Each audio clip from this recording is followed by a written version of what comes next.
Winter in colonial New York did not arrive quietly. The wind moved through the narrow streets like an unseen tide, rattling wooden shutters and carrying the scent of smoke from dozens of hearth fires, burning across the small island settlement. By 1741, New York was not yet the towering city the world would one day know. It was a fragile colonial outpost, crowded, uneasy, and perched at the edge of uncertainty. Fewer than 12,000 people lived there.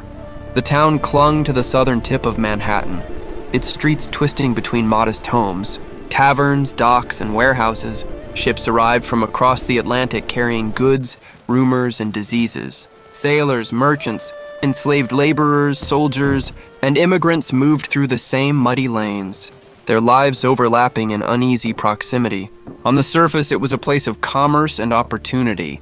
Beneath that surface, however, something darker lingered, an atmosphere of suspicion that had been building quietly for years. Nearly 1 in 5 people in New York was enslaved.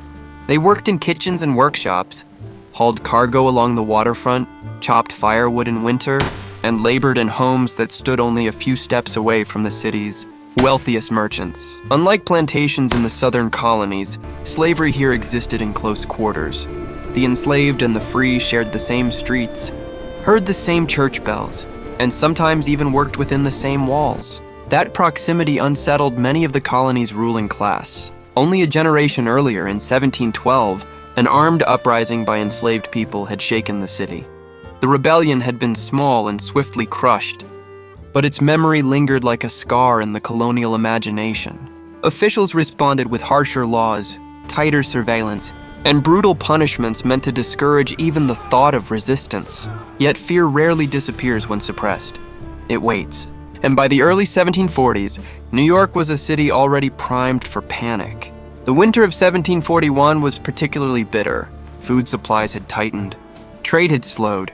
Rumors drifted through taverns and markets about conflicts between European empires, about warships and privateers moving across the Atlantic. The British colonies existed within a larger imperial rivalry.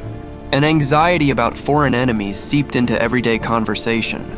But the threat people feared most was not across the ocean. It was within the city itself. In March, something unusual began to happen. A fire broke out near the governor's residence at Fort George. At first it seemed accidental, a chimney spark, perhaps, or a hearth fire left unattended. Fires were not uncommon in colonial cities built largely from wood. But then another fire followed, and another. Within weeks, flames appeared in different parts of the town. Warehouses burned. Homes were damaged. Smoke rose repeatedly above the rooftops, drifting across the harbor as residents rushed into the streets with buckets and axes. Each blaze left the same uneasy question behind. Was it coincidence or something deliberate? The pattern unsettled people quickly. Colonial cities lived in constant fear of fire. A strong wind could turn a single spark into catastrophe, consuming entire neighborhoods in hours. Yet these fires seemed strangely timed, strangely placed. Suspicion began to creep through the town like a second invisible fire. Neighbors whispered. Shopkeepers exchanged uneasy glances. Officials began asking quiet questions about who had been seen near the scenes of the blazes, and slowly, almost imperceptibly at first, attention turned toward the city's most vulnerable residents, toward the enslaved. Rumors spread through taverns that secret meetings had taken place in the shadows of the city. Stories circulated that enslaved men had gathered in hidden corners of the settlement, speaking in hushed tones about revolt. Other rumors were even darker. Some claimed the fires were only the beginning, that a coordinated uprising was planned, that homes would burn, that white residents would be attacked, that the entire city might fall into chaos overnight. There was little evidence for these claims, but evidence mattered less and less as fear began to take hold. Panic, once ignited, spreads faster than flame. And by the spring of 1741, New York stood on the edge of something far more dangerous than a series of fires. It stood on the edge of hysteria. Within weeks, accusations would begin. Confessions would follow. Trials would be held with alarming speed. And before the year was over, the city would execute 34 people, some by hanging, others by burning, convinced they had uncovered a vast conspiracy threatening the colony's survival. But whether such a conspiracy ever truly existed would remain a question that history still struggles to answer. The fires had only just begun, and the panic they ignited was about to consume the city. In the weeks that followed the first fires of 1741, New York began to change. At first, life continued in a fragile imitation of normalcy. Ships still arrived at the docks. Merchants opened their storefronts along Pearl Street. Taverns filled with the usual noise of sailors and laborers, seeking warmth from the lingering chill of early spring. But beneath these familiar rhythms, an uneasiness was spreading through the city. Every column of smoke rising above the rooftops seemed to confirm the same terrifying possibility, that the fires were not accidents at all. By early April, the blazes had become too frequent to ignore. Buildings caught fire in different parts of town, sometimes only days apart. Each incident fed the growing belief that someone, perhaps many people, were setting them deliberately. Colonial authorities faced a dangerous dilemma. Fire posed an existential threat to a wooden city packed tightly along narrow streets. If the flames were intentional, the perpetrators needed to be found quickly. But the deeper problem was that no one truly understood who or what they were looking for. Speculation rushed in to fill that void. Rumors traveled quickly through the taverns and marketplaces, where colonial news was exchanged long before it reached official records. Sailors spoke of secret gatherings. Dock workers claimed to have overheard whispered conversations in unfamiliar languages. Servants carried fragments of gossip from household to household. In this atmosphere of uncertainty, old fears began resurfacing. The memory of the 1712 slave uprising returned to the public imagination with renewed force. That rebellion had been brief but terrifying. A group of enslaved men had set fire to a building and attacked colonists who came to extinguish it. Though swiftly suppressed, the event had etched a lasting anxiety into the colony's ruling class. Now, 3 decades later, those anxieties seemed suddenly relevant again. Many colonists began to wonder whether history was repeating itself. Authorities grew increasingly suspicious of gatherings among enslaved residents. Laws had long restricted their movements after dark, but enforcement now became more aggressive. Patrols increased. Questions were asked more sharply. The smallest irregularity, a late return home, a whispered conversation, an unfamiliar face could provoke suspicion, yet fear rarely remains contained once it begins to spread. Soon, attention shifted toward a particular location that had quietly existed within the city's social landscape. A small tavern owned by a man named John Hewson. Hewson's establishment stood near the edge of respectable society. It attracted a mix of sailors, laborers, indentured servants, and enslaved people, individuals, who rarely shared the same space in more formal settings. In the rigid social hierarchy of colonial New York, such mingling unsettled many observers. To some authorities, the tavern now seemed like the perfect breeding ground for conspiracy. Officials began to investigate the place with growing interest. Witnesses were questioned. Visitors were scrutinized. Stories began to emerge, stories that suggested meetings had taken place there late at night. Meetings between enslaved men. Meetings where alcohol flowed freely and grievances might have been spoken aloud. Soon the whispers grew more dramatic. According to these accounts, Hewson's tavern had hosted secret gatherings where enslaved people allegedly plotted to burn the city and rise against its rulers. Some claimed that poor white laborers had joined them, bound together by resentment toward the colony's wealthy elite. Whether these meetings had truly occurred remained uncertain. But uncertainty no longer slowed the machinery of accusation. The colonial government, under intense pressure to restore order, began searching for witnesses who could confirm the rumors. They would eventually find one in an unlikely place. Her name was Mary Burton. Burton was a young indentured servant working in Hewson's household. Under questioning from officials, she began describing what she claimed to have seen and heard inside the tavern. At first, her statements were hesitant. Then they became more elaborate. She spoke of gatherings of enslaved men, of secret toasts raised in dark corners of the room, of conversations about fire and rebellion. With each retelling, the story seemed to grow more detailed. Authorities listened closely. Burton's testimony offered something the city desperately wanted, a narrative that explained the chaos unfolding around them. If the fires were part of a planned uprising, then the danger could be confronted, controlled, and punished. But there was another reason her words carried such weight. The colonial government had quietly offered rewards to anyone who could provide information about the fires, freedom, money, protection. For a young servant with little power in society, such incentives were impossible to ignore. And as Burton continued speaking, her accusations began to spread outward from the tavern like ripples in water. Names appeared. Suspects were identified. Arrests began. Men and women were taken from their homes and placed in crowded jail cells while magistrates prepared formal charges. Interrogations followed, often under conditions that encouraged confession, whether truthful or not. The city's fear had finally found direction. But as the investigations deepened, the alleged conspiracy grew larger and more terrifying with every passing week. What began as suspicion of a few individuals was rapidly transforming into something far more dramatic.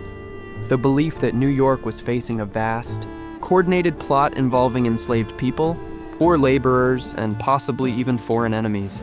The trials had not yet begun. But already the machinery of justice and panic was accelerating. By the time the trials began in the spring of 1741, New York was no longer simply investigating a series of fires. It was pursuing a conspiracy. The city's jail filled quickly as arrests multiplied. Enslaved men were taken from kitchens, docks, and workshops. Servants were removed from the homes where they had worked for years. Even poor white laborers, people who lived on the fragile edges of colonial society, found themselves swept into the widening investigation. Each new arrest seemed to confirm the worst fears of the colony's leaders. Officials believed they were uncovering a hidden network that had been quietly planning the destruction of the city. According to the narrative forming inside courtrooms and council chambers, enslaved people had conspired to burn New York to the ground, murder white residents, and seize control of the colony. It was a terrifying vision, and the more authorities searched for proof, the more they believed they were finding it. The trials moved quickly. Colonial courts did not operate with the procedural protections familiar to modern legal systems. Defendants often had little opportunity to challenge accusations, and testimony was frequently accepted even when it came from witnesses whose motives were uncertain. Mary Burton remained the central voice. From the witness stand, she repeated and expanded the stories she had first shared during questioning. She described secret meetings in Houston's tavern where enslaved men allegedly pledged loyalty to one another. She claimed they had spoken openly about setting fires across the city, using the chaos as the beginning of a broader rebellion. Her words carried enormous influence. In an atmosphere already thick with fear, Burton's testimony seemed to transform rumors into evidence. But she was not the only voice shaping the trials. Authorities began pressing other prisoners to confess. Some resisted, maintaining their innocence despite the mounting pressure.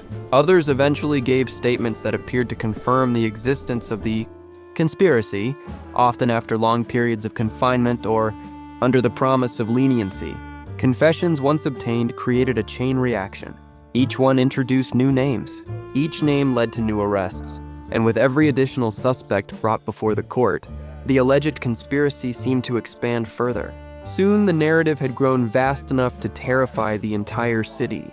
According to the testimony unfolding in courtrooms, dozens of people had been involved in the plan. Some witnesses even suggested that Spanish agents, enemies of Britain in the ongoing imperial wars, had encouraged the uprising from afar.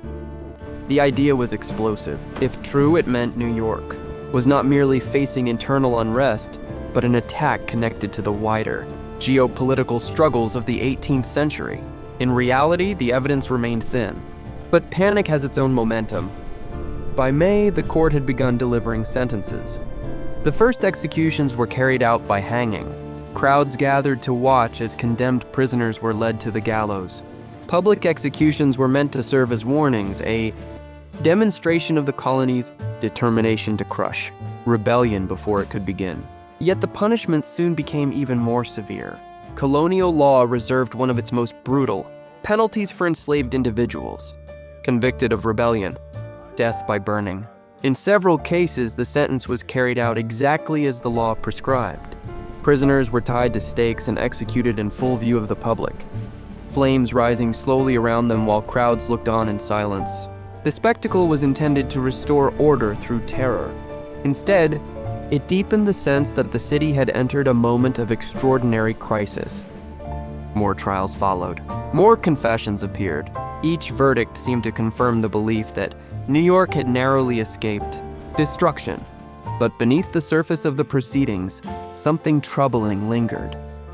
The accusations had become almost limitless. People were condemned based largely on testimony that shifted and expanded over time. Witnesses received rewards for cooperation. Confessions often contradicted one another, and yet the courts continued to accept them, driven by the conviction that the conspiracy had to be real. Because if it was not, if the fires had been accidents, if the rumors had been exaggerated, if the confessions had been shaped by fear or incentive, then the city was condemning its own residents for crimes that might never have existed. Few officials were prepared to consider that possibility. By the end of the summer, the toll had become staggering. 34 people would be executed. 17 more would be transported from the colony, effectively exiled from their homes forever. And New York, convinced it had survived a catastrophic plot, would slowly return to something resembling normal life. But the question that lingered after the executions was deeply unsettling. Had the colony truly uncovered a rebellion? Or had panic itself become the most dangerous force in the city? By the autumn of 1741, the executions had finally ended. The gallows stood quiet again.